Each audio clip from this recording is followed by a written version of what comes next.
कहानी की शुरुआत में ही हम राजस्थान के भवानीगढ़ नाम के एक गांव के एक बहुत बड़े हवेली को देखते हैं और इस हवेली में बहुत बड़े बड़े तांत्रिक मिलकर यज्ञ कर रहे थे। और इसके बाद देखा जाता है कि मंजुलिका नाम की एक अतृप्त आत्मा को इस हवेली के ही एक कमरे में बांध दिया जाता है और यह आत्मा काफी खतरनाक थी। इसके बाद देखा जाता है कि ये पूजा पूरी होती है, लेकिन इस हवेली के लोग ये हवेली छोड़कर हमेशा के लिए चले जाते हैं। और इसके बाद ही हम 18 साल बाद की कहानी देखते हैं, जहाँ पर हम हिमाचल प्रदेश में रूहान रंधावा नाम के एक लड़के को देखते हैं, जिसकी मुलाकात होती है रीत ठाकुर नाम की एक लड़की के साथ। और रूहान रीत को पसंद करने लगता है और वो रीत के साथ बात करने की कोशिश करता है, लेकिन इसके बाद रीत रूहान को ये कहती है कि वो एक मेडिकल स्टूडेंट है और अपनी पढ़ाई खत्म करने के बाद वो अब अपने घर लौट रही है और बहुत जल्द उसके फियांसे सागर के साथ उसकी शादी होने वाली है। और ये बात सुनकर रूहान थोड़ा हैरान होता है। इसके बाद रीत कहती है कि उसके पिता बहुत ही कंजर्वेटिव है और उन्हें लड़कियों का बाहर ज्यादा घुलना मिलना पसंद नहीं है और उन्होंने रीत को सिर्फ पढ़ाई करने के लिए ही बाहर आने की परमिशन दी थी, वो भी बहुत रिक्वेस्ट करने पर। और अब रीत वापस अपने वही पुरानी जिंदगी में लौट रही है और रूहान रीत को कहता है कि क्यों ना जो 1-2 दिन रीत के पास है वो इस वक्त को खुलकर जिए। और फिर रूहान रीत को एक म्यूजिक कार्निवल में लेकर जाता है और वहाँ पर वो दोनों बहुत एंजॉय करते हैं। लेकिन इसके बाद वो लोग जब फिर से बस स्टॉप लौटते हैं तो तब उन्हें ये पता चलता है कि जिस बस में वो लोग ट्रैवल करने वाले थे उस बस का एक्सीडेंट हो गया है और बस के कोई भी पैसेंजर जिंदा नहीं बचे हैं। और ये बात सुनकर वो दोनों ही बहुत हैरान होते हैं। इसके बाद रीत अपने घर कॉल करती है सबको अपनी खैरियत का खबर करने के लिए, लेकिन रीत का ये फोन उसकी छोटी बहन त्रिशा उठाती है और उस वक्त त्रिशा और सागर बात कर रहे थे और रीत को ये पता चल जाता है कि दरअसल सागर और त्रिशा दोनों एक दूसरे से प्यार करते हैं। और ये बात सुनकर रीत को बहुत बुरा लगता है कि उसके वजह से उसकी छोटी बहन का प्यार उसे छीनने वाला था और शायद ये भगवान का ही एक इशारा है कि रीत अपनी बहन के प्यार को पूरा करे। और रीत रूहान से कहती है कि वो कुछ दिनों तक अपने मरने का नाटक करेगी और थोड़ा वक्त बीतने के बाद किसी तरीके से उन्हें त्रिशा और सागर की शादी करवानी है और उसके बाद ही रीत अपने घर वालों के सामने आएगी। और रूहान ये बात सुनकर रीत का साथ देने के लिए तैयार हो जाता है, लेकिन फिर रीत सोचती है कि आखिर वो इतने दिनों तक कहाँ अपने घर वालों से छुप कर रहेगी। और फिर उसे याद आता है कि 18 साल पहले उन लोगों ने अपने जो हवेली छोड़ दिया था वहाँ पर कोई आता जाता नहीं है और अगर रीत वहाँ पर जाकर रहेगी तो किसी को कोई शक भी नहीं होगा। और फिर रीत रूहान को अपनी उसी हवेली के बारे में बताती है और जब रूहान को ये पता चलता है कि उस हवेली में एक आत्मा है, इसीलिए रीत के परिवार ने उस हवेली को छोड़ दिया, तो रूहान उस घर में जाने के लिए मना कर देता है क्योंकि उसे भूतों से बहुत डर लगता है। लेकिन रीत रूहान की कोई भी बात नहीं सुनती और वो रूहान को अपने साथ लेकर जाती है। और फिर फाइनली वो लोग भवानीगढ़ के उसी हवेली में पहुंचते हैं और रीत इस हवेली में आकर बहुत इमोशनल हो जाती है क्योंकि रीत को ये घर बहुत पसंद था और वो इस घर को छोड़कर जाना भी नहीं चाहती थी, लेकिन किसी ने भी उसकी बात नहीं सुनी। और दूसरी तरफ हम ये देखते हैं कि रीत और रूहान जब इस हवेली का दरवाजा खोलकर अंदर जाते हैं तो तभी गांव के छोटे पंडित उनकी आवाज सुन लेते हैं और छोटे पंडित को लगता है कि शायद हवेली में कोई चोर घुस आया है या फिर कोई भूत है। और इसके बाद छोटे पंडित सीधा रीत के घर जाते हैं और वहाँ पर सब रीत के मौत का माता मना रहे हैं और छोटे पंडित पुराने हवेली में सुनने वाले आवाजों के बारे में बताते हैं। और ये बात सुनकर रीत के सारे घर वाले इस हवेली में आते हैं और वहाँ पर आकर ही वो लोग रूहान को यहाँ पर देखते हैं और तब तक रीत छुप गई थी। और रीत के पिता रूहान से पूछते हैं कि आखिर वो कौन है और यहाँ पर क्या कर रहा है। और रूहान को समझ में नहीं आ रहा था कि वो क्या कहेगा और वो सबसे ये झूठ बोल देता है कि रूहान आत्माओं के साथ बात कर सकता है और रीत की आत्मा रूहान के पास आई थी अपनी आखिरी ख्वाहिश पूरा करने के लिए और रीत के कहने पर ही रूहान इस हवेली में आया था। और रूहान सबको ये कहता है कि रीत अभी उन सब के पास ही है और वो अपने घर वालों को दुखी नहीं देखना चाहती है। और रीत की आखिरी इच्छा यही थी कि उसके सारे घर वाले इस हवेली में आकर रहे। और ये बात सुनकर धीरे धीरे सब रूहान की बातों पर भरोसा करने लगते हैं। और रीत के पिता तय करते हैं कि अगर रीत की यही आखिरी इच्छा थी तो सारे घर वाले इसी हवेली में आकर रहेंगे। और यहाँ पर हम रीत की भाभी अंजुलिका को भी देखते हैं और अंजुलिका रीत से बहुत प्यार करती थी।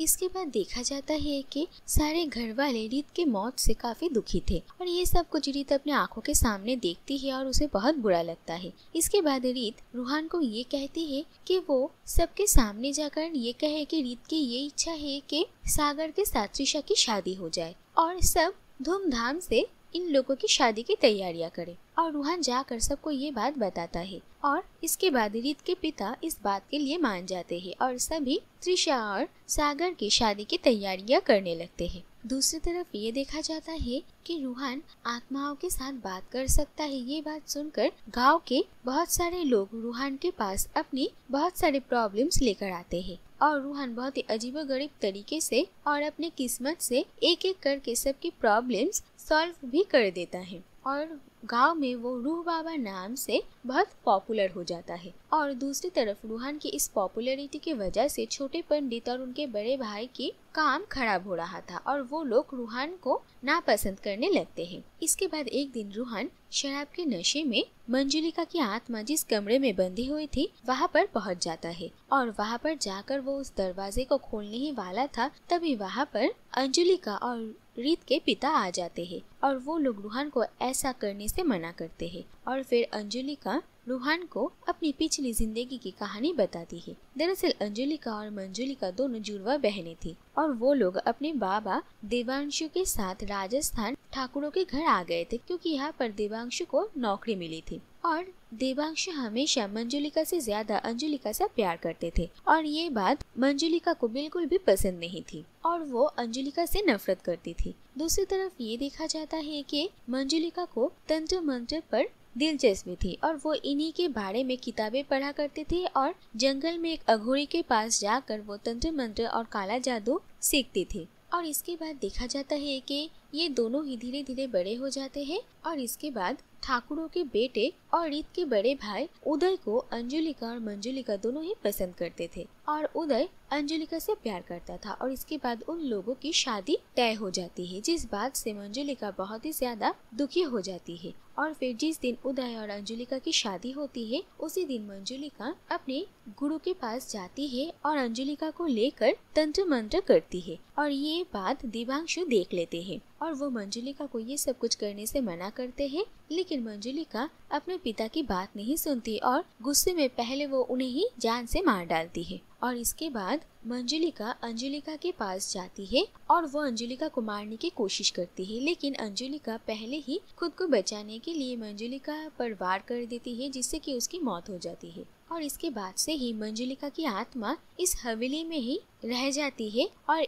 इसके बाद एक दिन मंजुलिका उदय को ऊंचाइयों से गिरा देती है जिसके बाद से ही उदय पैरालाइज्ड हो जाता है और इसके बाद ही हवेली में पूजा की जाती है और मंजुलिका की आत्मा को इसी हवेली में बांध दिया जाता है। और इसके बाद सारे लोग ये हवेली छोड़कर चले गए थे लेकिन फिर भी मंजुलिका का श्राप उनके परिवार के ऊपर से नहीं गया था क्योंकि इसके बाद से ही एक एक करके इनके परिवार के 8 लोगों की मौत हो गई थी। और ये कहानी सुनकर रूहान बहुत ही ज्यादा हैरान हो जाता है। दूसरी तरफ ये देखा जाता है कि रूहान और रीत दोनों ही एक दूसरे को धीरे धीरे पसंद करने लगते हैं और रीत को इस हवेली में छुप कर रहना पड़ रहा था। और एक दिन रूहान और रीत दोनों हवेली के बाहर थोड़ा घूमने के लिए जाते हैं लेकिन छोटे पंडित यहाँ पर रीत को देख लेते हैं और ये बात जाकर वो घर वालों को बता देते हैं और फिर ये तय होता है कि इस हवेली के कोने कोने को देखा जाएगा कि रीत यहाँ पर है या नहीं। और रीत अपने घर वालों से छुपने के लिए मंजुलिका के कमरे में चली जाती है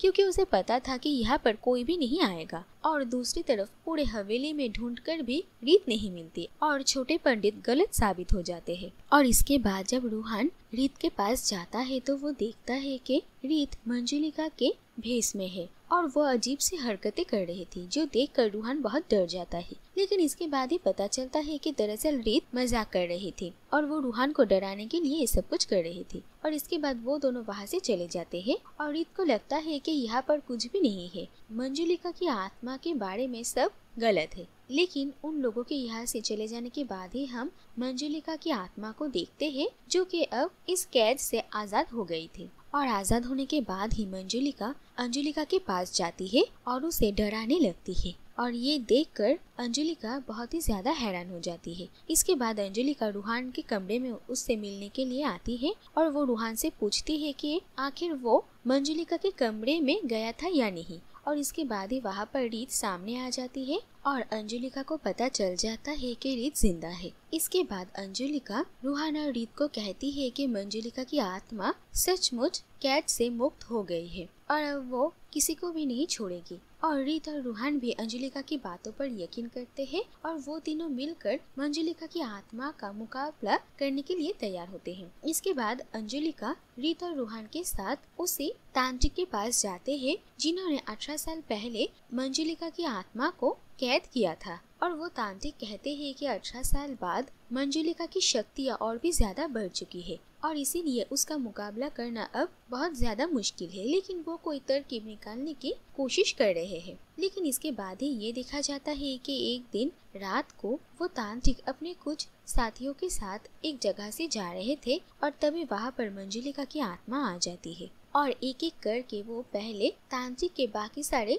साथियों को मारती है और आखिर में तांत्रिक को भी बहुत ही खतरनाक तरीके से मार डालती है। दूसरी तरफ हम देखते हैं कि एक दिन रूहान रूह बाबा के भेष में गांव में टहल रहा था और तभी मंजुलिका की आत्मा के साथ रूहान की मुलाकात होती है और उसे अपने आंखों के सामने देखकर रूहान बहुत डर जाता है और वो ऊंचाइयों से नीचे गिरने ही वाला था तभी मंजुलिका उसे पकड़ लेती है। इसके बाद हम देखते हैं कि रूहान घर वापस आता है और वो बहुत ही अजीब तरीके से बात कर रहा था और वो मंजुलिका की तरह ही गाने और नाचने लगता है और घर वालों को ये लगता है कि मंजुलिका ने रूहान को अपने वश में कर लिया है और ये देखकर सभी हैरान रह जाते हैं। दूसरी तरफ रीत भी ये सब कुछ देखकर बाहर आ जाती है और सबको ये पता चल जाता है कि रीत जिंदा है। इसके बाद जब रूहान अंजुलिका के करीब जा रहा था तभी अंजुलिका रीत को अपना ढाल बना लेती है और वो रूहान को अंजुलिका कहकर बुलाती है और कहती है कि वो उससे दूर रहे नहीं तो वो रीत को मार डालेगी।